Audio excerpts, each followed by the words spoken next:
Hello everyone, and today I'm going to be teaching you how to do the Sacred Claw dungeon. So, the first thing you need to know is this is a three-person, you need to have at least three people to enter the dungeon, and you need to be at least level 175. Upon entering the dungeon, you're just going to run forward and kill the first couple mobs. I like to run over here behind this table because it stacks them all up together, and then you can kill them and keep on going. So, after killing them, you're going to want to run to the next room as seen here. Upon entering this room, there's a bunch of enemies, but the only ones you need to kill are the aggressive ones. So you just run around and they'll aggro on you and run to you. I usually like to run over by these carts. And then once you have them here, you can start killing them. After you kill them, your first boss will spawn, the King Digger. He's a really easy boss. He can hit kind of hard if you don't have a lot of good defense, but he doesn't have any special mechanics or anything you need to worry about. You pretty much just kill him and get your drops. As seen here.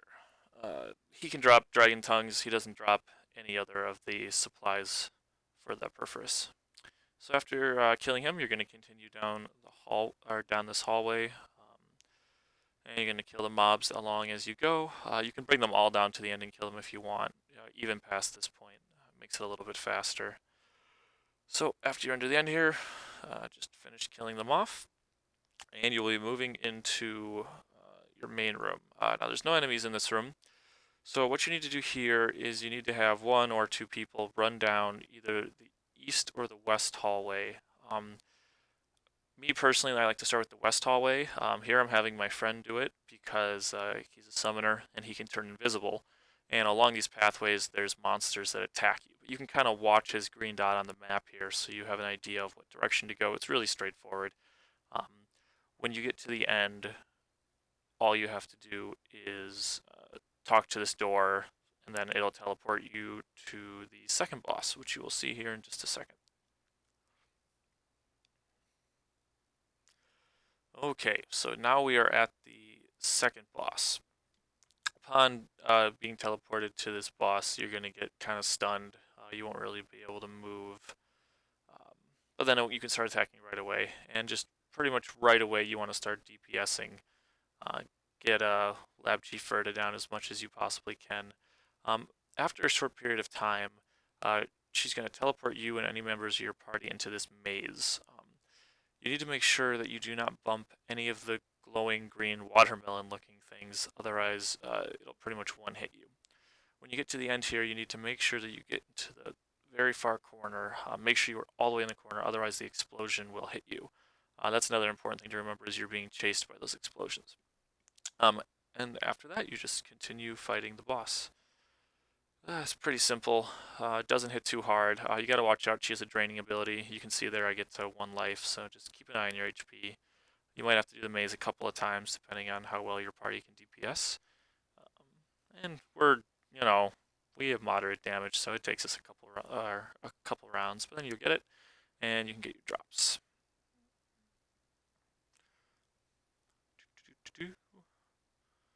And after that, you are going to see we're going to take this train back to the main room, and then we will be able to continue on to our next boss. So after coming back to this main room again, once again, I'm having my friend do the running part because he can turn invisible. One thing you can do though is you can continue up the middle path just for a little bit here, because there's these slime things you have to kill. So you save a little bit of time if you do this while your friend's running. And all you really got to do is aggro them and run away from them and make sure they don't explode on you. Pretty easy. There's 3 of them. Just make sure they don't hit you, and then they explode. If they do hit you, they'll kill you. Then you just wait here for your friend to continue the path, or if you're running the path, you finish running the path. This path to the right has harder hitting monsters, so you do need to be careful and watch your HP. Alright, so we are coming up to our third boss now, and the important thing to remember with this boss is the second you spawn Conjurer Edward, start DPSing right away. This boss is a DPS battle. You need to make sure that you do enough damage so that he doesn't out-heal your damage.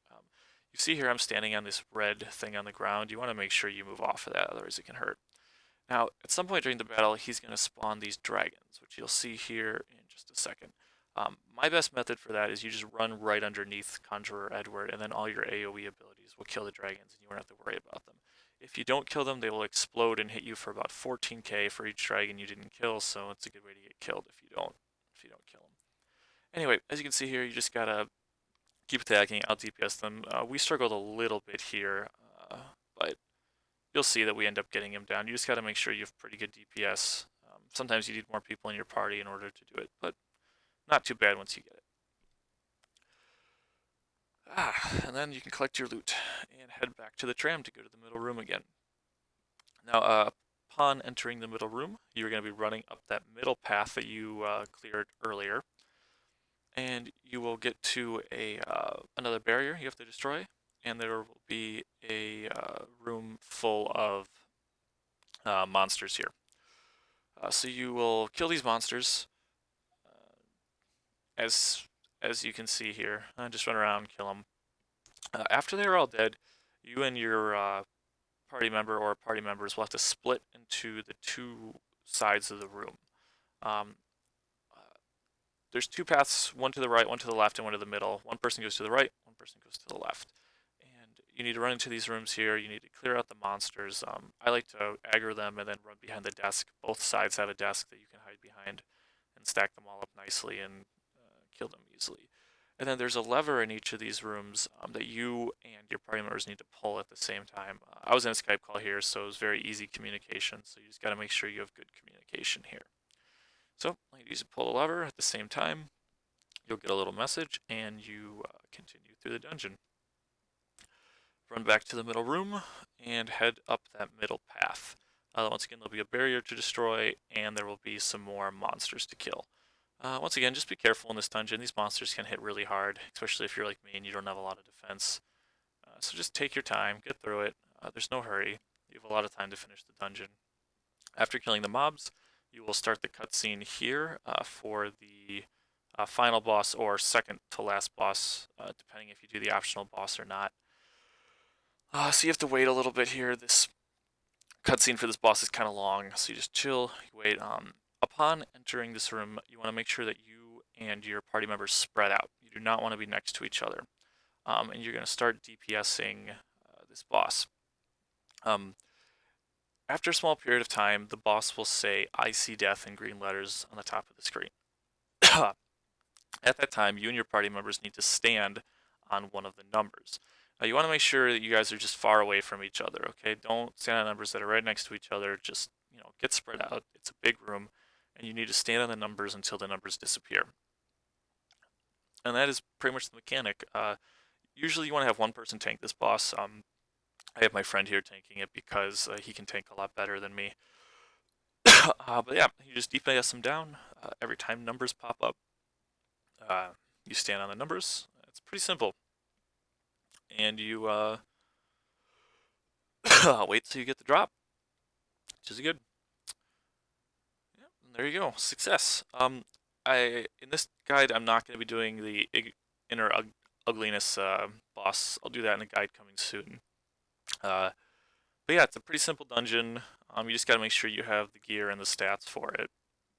I hope you guys enjoyed the guide. If I missed anything, you can let me know. If you have any suggestions, let me know. Anything like that. Thank you guys for watching, and I will see you in another guide soon.